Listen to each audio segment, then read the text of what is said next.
Italy has sparked another furious row from within the EU after it demanded it be given the respect the member state deserves now that Brexit has made it the third biggest contributor. Rome's League political party hit out at the bloc and demanded the nation be given the place it deserves now that Britain's departure has made Italy the third largest funder in Brussels. MEP Matteo Adinolfi said, "Today is a stimulating day because we are facing the next budget of the European Union and we are here with all the political forces because the future of the EU and Italy at this stage, defined by Brexit, is very important." He added, "Italy must remain in the European Union, but it must also have the place it deserves because today, after Brexit, we have become the third European contributor." He also demanded a new European budget capable of facing the challenges.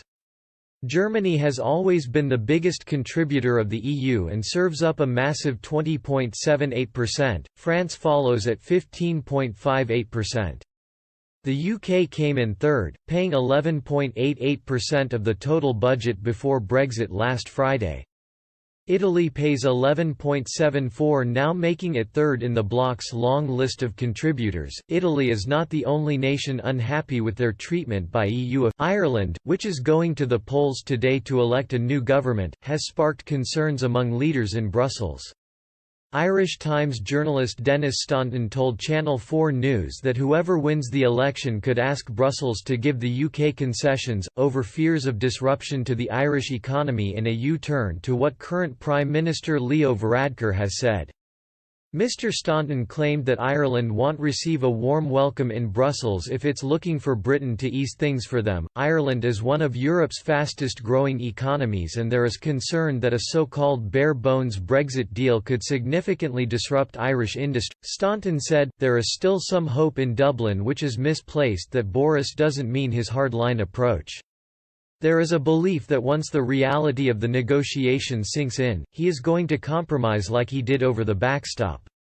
But the reason we have the backstop is that the rest of the UK can diverge from the EU. I don't think people in Dublin have digested the possible consequences of Boris Johnson's Brexit.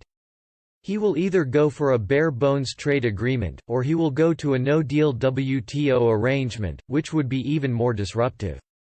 The economic impact will be severe. Britain is still a key market, particularly for agriculture and so on. It is a future that Dublin has to manage.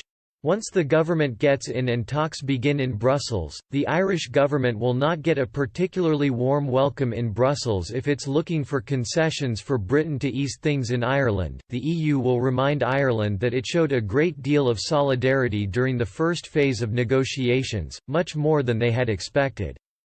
And now it's time for Ireland to show its solidarity. Voters are going to the polls today in the Republic of Ireland's general election. Meanwhile, Boris Johnson is calling for a Canada-style free trade deal.